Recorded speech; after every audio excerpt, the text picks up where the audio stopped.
Espero que se encuentren bien. Mi nombre es José Marucci y a continuación vamos a ver en el siguiente video una clase que va a hablarles sobre oxigenoterapia y manejo de la vía aérea. La idea de esta clase no es dar una clase magistral de vía aérea, de ventilación mecánica, de interfaces de vía aérea, de fisiología o de algún otro tema que deberían haber visto en alguna otra materia o que quizás no tengan la oportunidad de verlo, sino simplemente tratar de ampliar o de repasar los conocimientos que deberíamos tener a la hora del manejo de la oxigenoterapia o de la vía aérea para el contexto de las clases de toxicología. Bueno, para comenzar vamos a poner una diapositiva que es para nada amigable porque nos va a retrotraer a clases de fisiología, pero en realidad la idea de todo esto es hablar de oxigenoterapia. La oxigenoterapia, como lo dice el nombre, consiste en la administración de oxígeno suplementario al que está en el ambiente, con técnicas que pueden variar desde técnicas muy básicas hasta técnicas que sean a través de eh, ventilación mecánica o cámaras hiperbáricas. Cuando estamos hablando de eh, oxigenoterapia propiamente dicho, en realidad sí usamos oxigenación, pero se utilizan otras estrategias que no son las que se usan en las que vamos a ver en una primera parte. Recordemos que el oxígeno, por lejos, es el fármaco más importante que nosotros tenemos que aprender a utilizar en la medicina.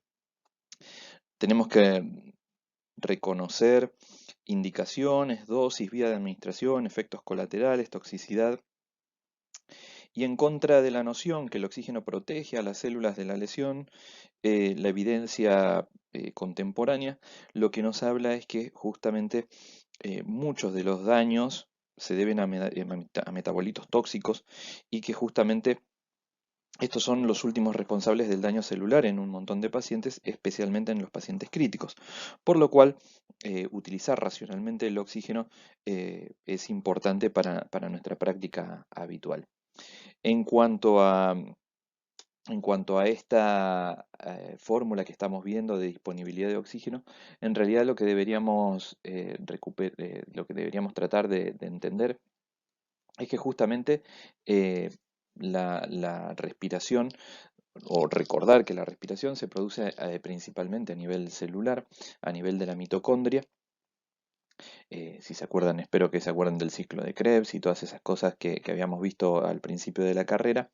Y básicamente esta fórmula que estamos viendo es lo que utiliza Barcroft en 1920 para la clasificación de hipoxias.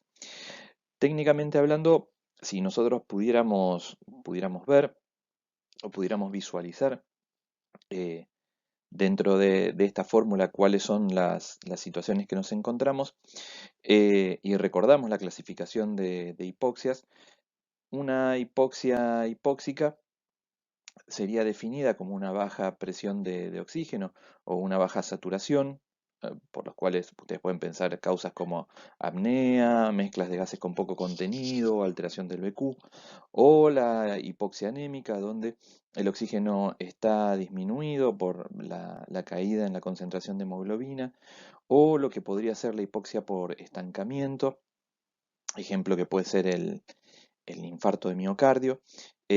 Recuerden que en este caso la hipoxia por estancamiento tiene que ver con déficits que pueden ser locales o pueden ser generalizados. Y finalmente la hipoxia histotóxica, que si bien no hay déficit de oxígeno, la presión de oxígeno es normal, en realidad el oxígeno no puede ser reducido por alteraciones a nivel mitocondrial. Por lo cual en realidad, en este contexto lo que deberíamos repasar es que el oxígeno depende de una concentración que está en el ambiente, que nosotros a nivel del mar la vamos a tener al 21%, que va a depender de una capacidad de transporte y que va a depender de una capacidad de que el cuerpo pueda aprovecharlo. Por eso es importante que recordemos o repasemos todos parámetros, todas las definiciones, todas las fórmulas, incluyendo la curva de disociación de la hemoglobina en los temas referidos a hipoxia o a oxigenación, para poder entender un poco más de lo que nosotros vamos a estar hablando en las siguientes diapositivas.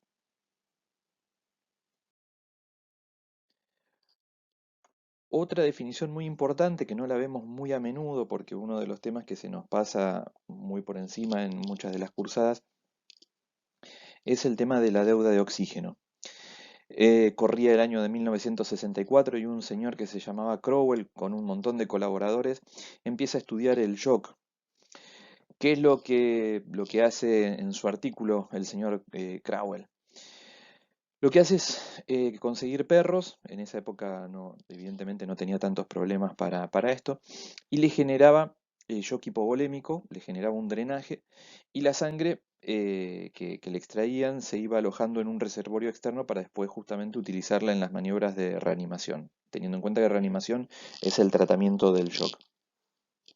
Se utilizaban determinados elementos de monitoreo, por ejemplo, se medía la TA como un endpoint para que estuviera cerca, cerca de 30 milímetros de mercurio, se medía el consumo de oxígeno global hasta la muerte del animal o la compensación.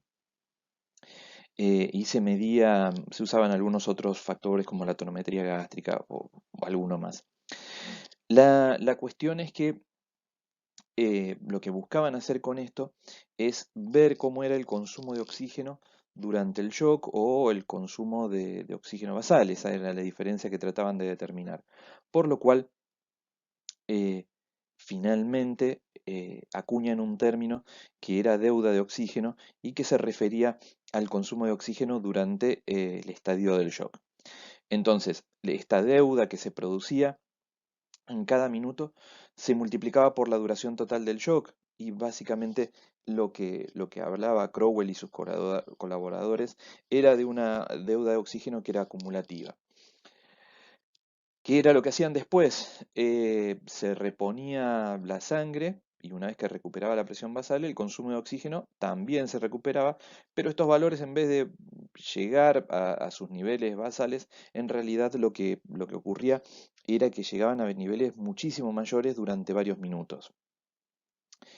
Em, este sobreaumento justamente es lo que se consideraba el pago que hacían las células por la deuda de oxígeno que se había contraído en el momento del shock.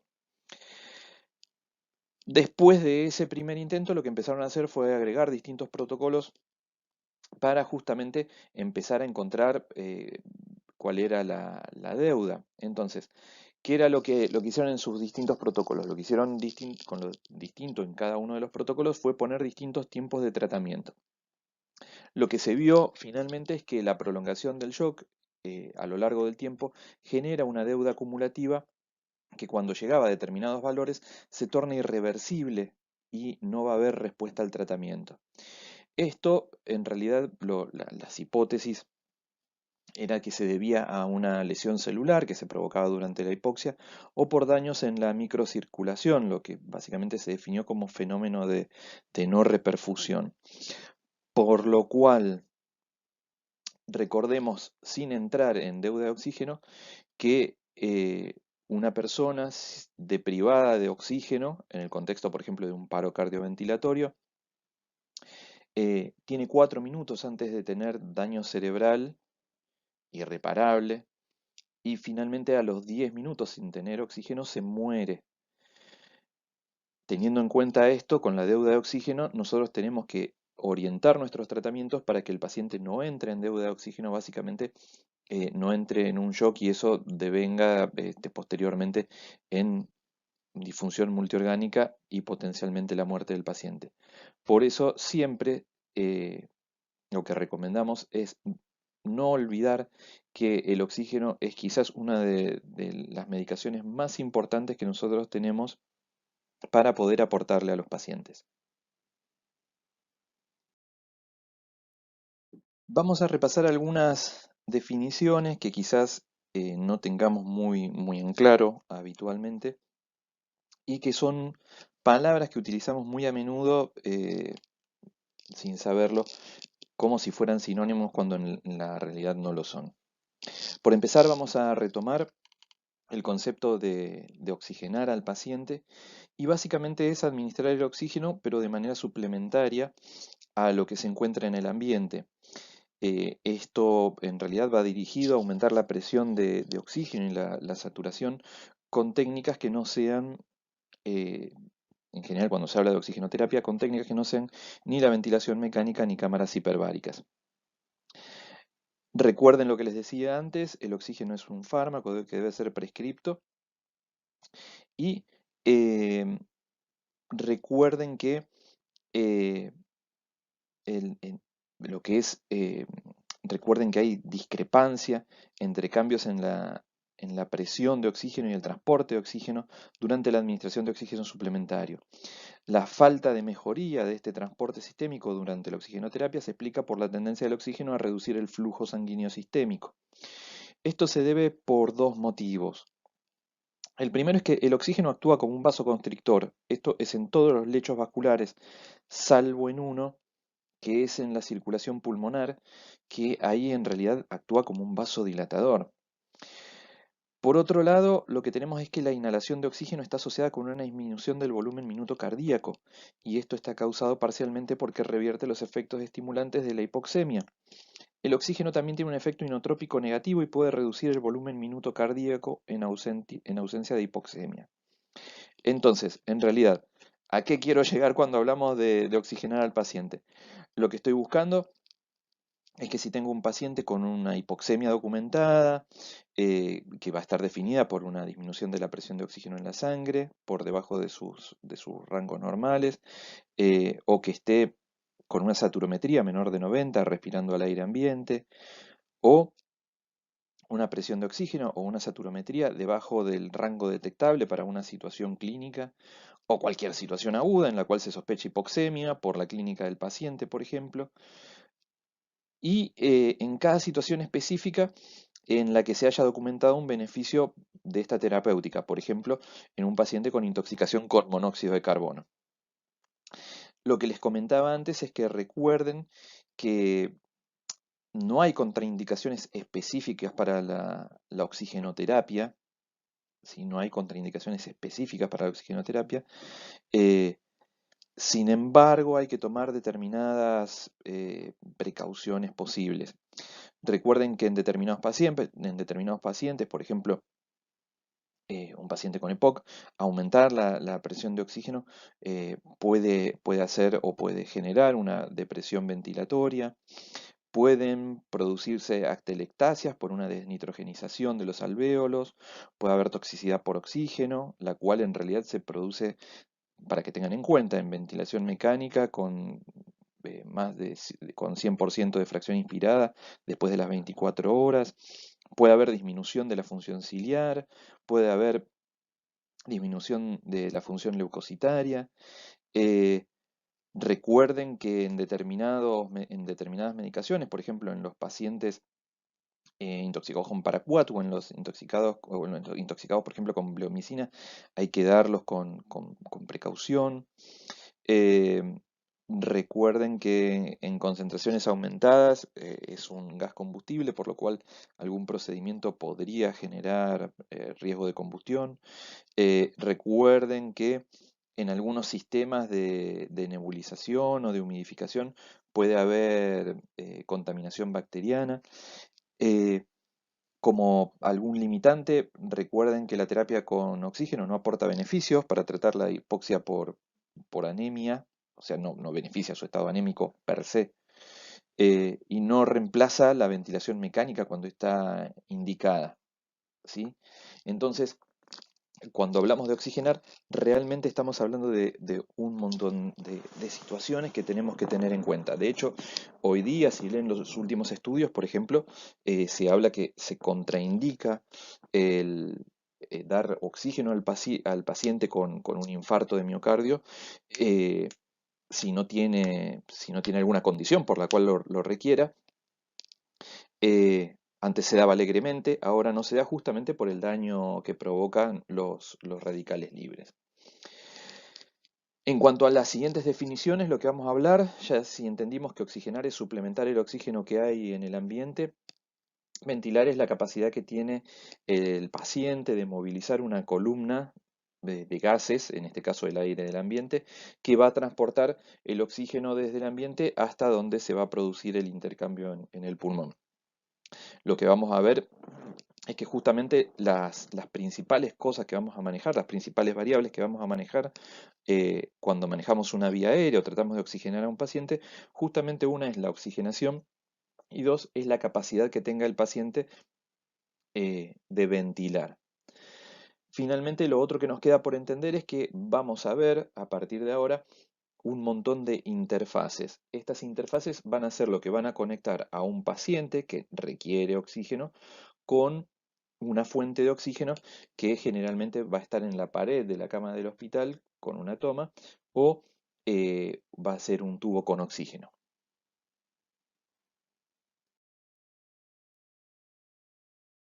Para los que se quedaron viendo la imagen y no me prestaron nada de atención y estuvieron dando vuelta la cabeza todo el tiempo, les dejo cuáles eran las diferencias para que se puedan sacar el gusto. Siempre hay alguien con trastorno obsesivo compulsivo.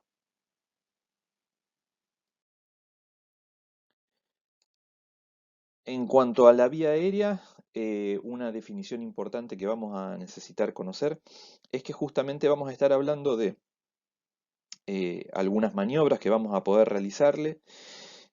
Todo lo que no traspase las cuerdas vocales vamos a definirlo como vía aérea básica. Esto tómenlo entre comillas, después vamos a ver cuáles son las salvedades. Y todo lo que traspase las cuerdas vocales va a ser definido como vía aérea avanzada. Por ejemplo, la intubación orotraqueal es una maniobra de vía aérea avanzada y el uso de dispositivos supraglóticos o el uso de una cánula orofaringia es una vía aérea básica.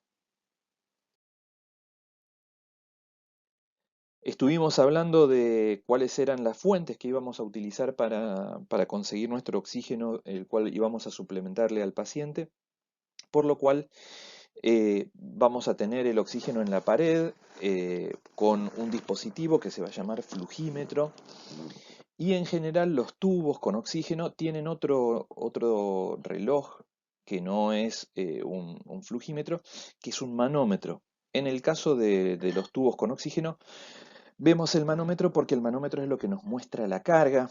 En el caso del oxígeno de la pared no lo vemos porque está donde es el reservorio de oxígeno central, donde nos cuenta cuál es la carga total que vamos a tener de oxígeno para ese día del hospital.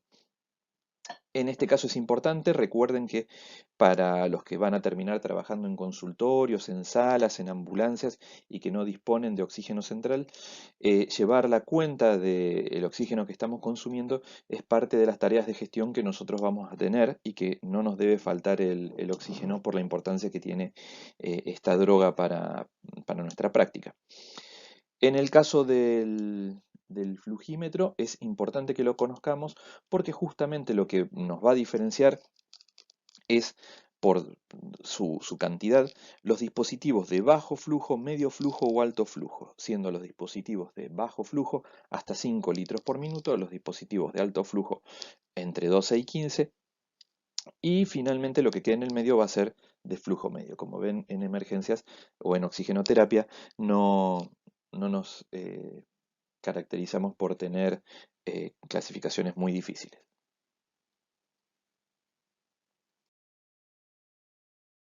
Entonces, en cuanto a los dispositivos de bajo flujo, lo que van a ver a la izquierda es una cánula nasal de bajo flujo, después vamos a ver una cánula nasal de alto flujo, y lo que ven a la derecha es una máscara facial de bajo flujo. En el caso de las máscaras de oxígeno, recuerden que son máscaras faciales, simplemente lo que se cambia es algún tipo de conector. Esas máscaras faciales pueden ser usadas para otros motivos, como por ejemplo pueden ser usadas para nebulizaciones. Las máscaras no son de oxígeno porque no se pueden agarrar, son de plástico. Así que los dispositivos de bajo flujo son los que están conectados a una fuente de oxígeno y justamente no van a aportar gran cantidad de oxígeno finalmente. Como mucho, recuerden que estos dispositivos, por ejemplo la cánula nasal, pueden conectarla, pueden ponerla hasta 5 o 6 litros minuto, y con toda la furia les va a dar una fracción inspirada de oxígeno del 50%. Las máscaras faciales de bajo flujo no les van a aportar mucho más eh, con respecto a esto. En cuanto a las máscaras, en cuanto a las cánulas nasales, recuerden que son bastante bien toleradas por la mayoría de los pacientes, pero no logran concentraciones muy altas de oxígeno.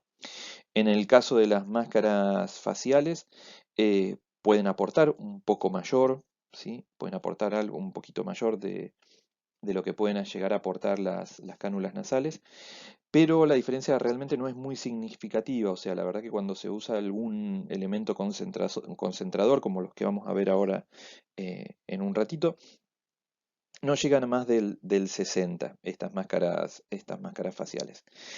Em, Así que tienen las mismas desventajas que las cánulas nasales. Em, Tienen un riesgo potencial de poder facilitar lo que es la aspiración de contenido gástrico si justamente el paciente no tiene indemnes sus reflejos de protección de la vía aérea. Algo que estuvimos viendo, sobre todo ahora en estos tiempos de pandemia, hay algunas máscaras faciales con bolsa reservorio. Es importante que se fijen a los costados y donde se conecta el oxígeno si justamente son mecanismos valvulados o no, ¿sí? Entonces, si la máscara con reservorio es un mecanismo valvulado, va a ser un dispositivo de alto flujo y va a poder administrar muchísimo más oxígeno que lo que son las máscaras eh, sin estas válvulas. Em, Recuerden que estas máscaras no las van a poder usar con terapias con aerosoles, y que tampoco va a permitirle a los pacientes alimentarse por boca o por vía enteral cuando estén con estos dispositivos. Entonces, como recordatorio, recuerden que los dispositivos de bajo flujo no van a aportar mayor cantidad de oxígeno, y en general cuando los utilicen no van a necesitar ponerlos con una fracción, con un flujo con un litros minuto mayor a 5. Vamos a comenzar a hablar de los dispositivos de alto flujo, y para empezar vamos a hablar de las máscaras faciales que utilicen dispositivos concentradores que fueron diseñados por Venturi. Las máscaras faciales son máscaras faciales, lo que describió Venturi son justamente eso que está marcado con un número 1 y el número 2 que se conectan en la parte inferior de alguna manera con la máscara, donde Venturi utiliza los principios descritos por Bernoulli para aumentar el flujo de un gas y de esta manera aumentar la fracción inspirada.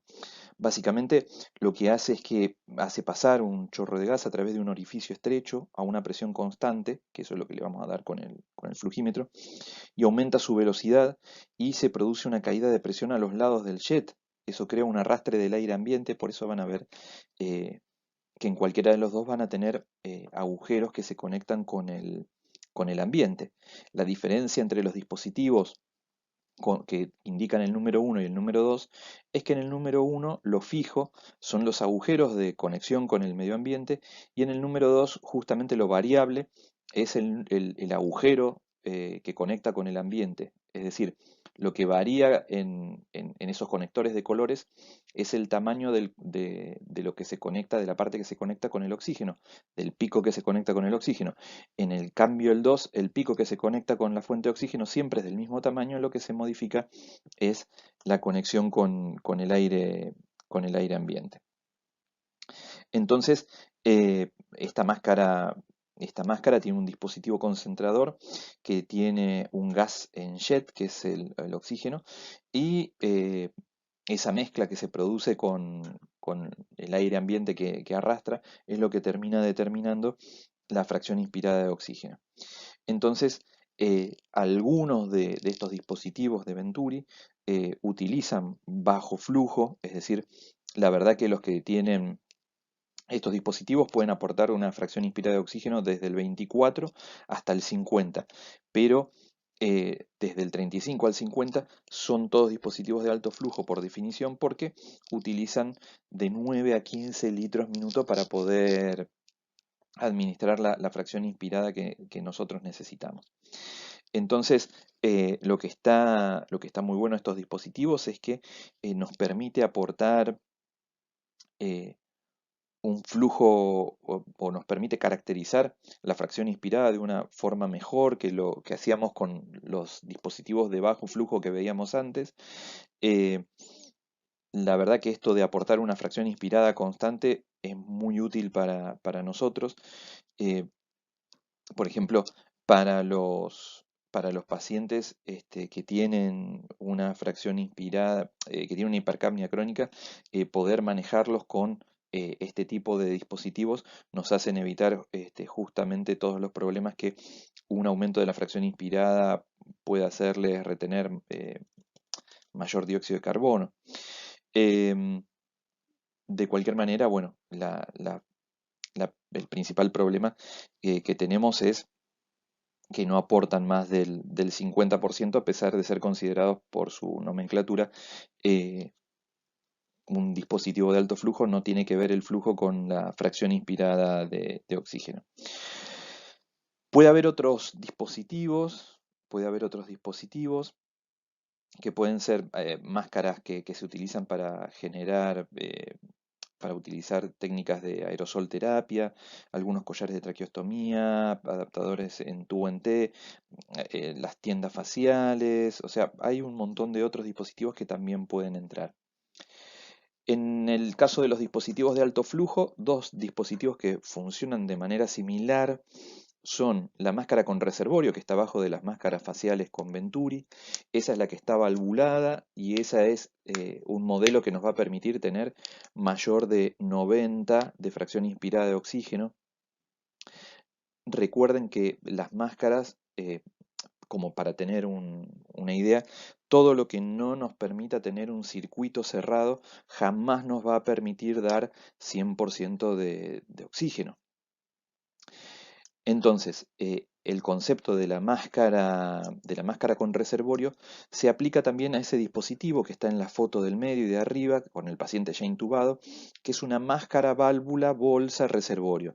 En ese caso utilizamos la bolsa porque el paciente no puede ventilar por sí mismo, con lo cual es uno de los métodos más precarios que tenemos para poder ventilar al paciente o para asistir al paciente antes de conectarlo a ventilación mecánica. Otros dispositivos que podemos tener que también aportan grandes cantidades en cuanto a su fracción inspirada de oxígeno puede ser la ventilación no invasiva.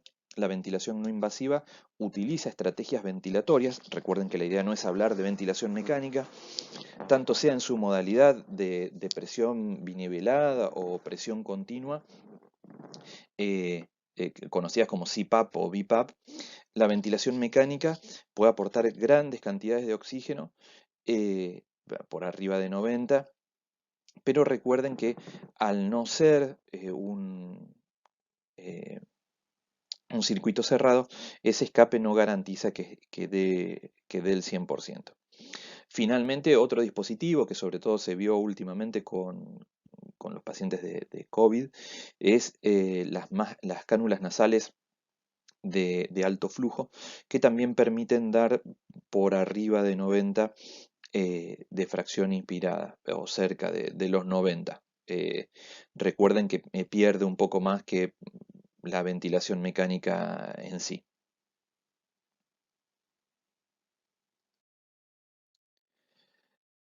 Para no entrar en otros temas, existen un montón de otras maniobras avanzadas que nos vamos a encontrar.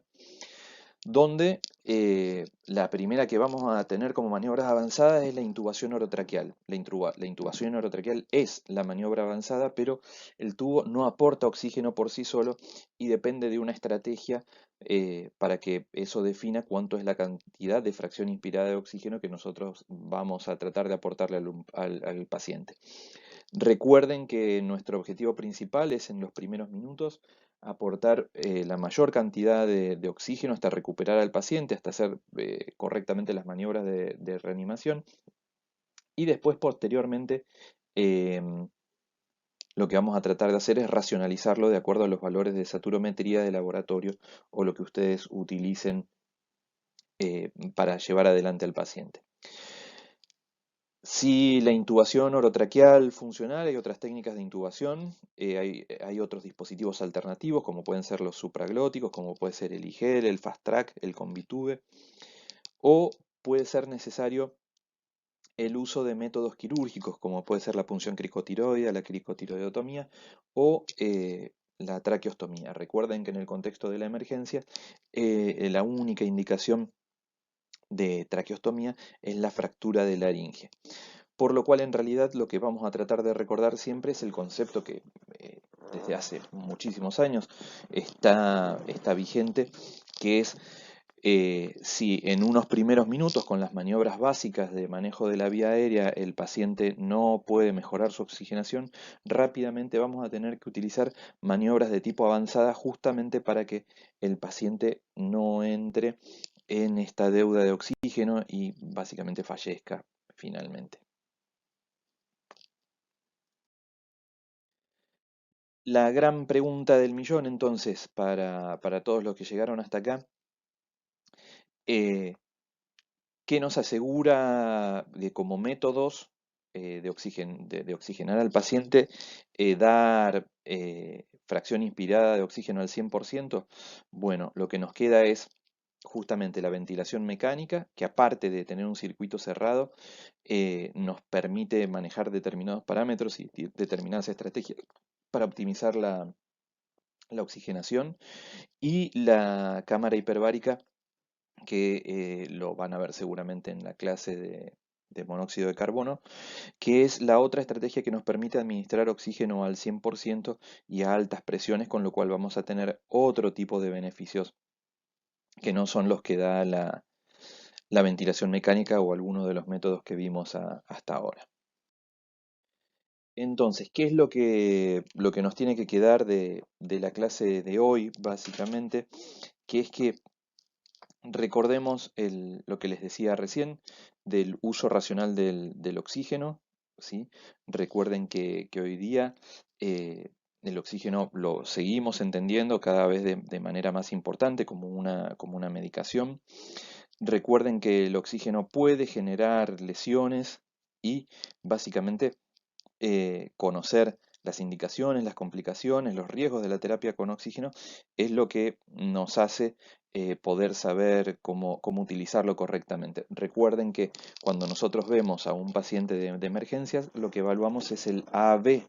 Entonces lo que evaluamos es la vía aérea y la ventilación, es decir, las dos primeras cosas que nosotros eh, tenemos para evaluar a un paciente y que no se nos muera y que justamente que nos dé tiempo para poder tratarlo tranquilos, es asegurarnos que el paciente tenga una buena oxigenación.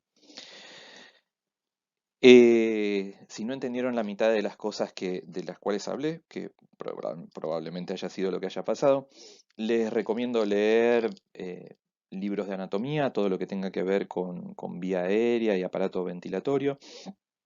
Lean fisiología del libro que les guste a ustedes, fisiología de la ventilación. Hay un montón de libros de manejo de vía aérea que están disponibles y guías de vía aérea que están disponibles. Eh, También es importante agarrar algún libro de emergento, puede llegar a serles muy útil o de terapia intensiva. Digo, pueden agarrarlos, pueden pispear un poco de qué se trata, pero no se vuelvan locos con eso en este momento. Y aunque no lo crean, en los libros de tóxico esto también está descrito porque en los libros de tóxico está todo. Todo lo que ustedes busquen está en los libros de tóxico. Entonces, También van a encontrar capítulos y aclaraciones del manejo correcto de la oxigenoterapia. Así que después vamos a ver si podemos agregarle algunas guías que puedan ampliarles el concepto o los conceptos más contemporáneos de uso racional de la oxigenoterapia. Muchas gracias por haber llegado hasta acá, espero que les haya servido y cualquier cosa quedamos para que nos consulten todo lo que necesiten.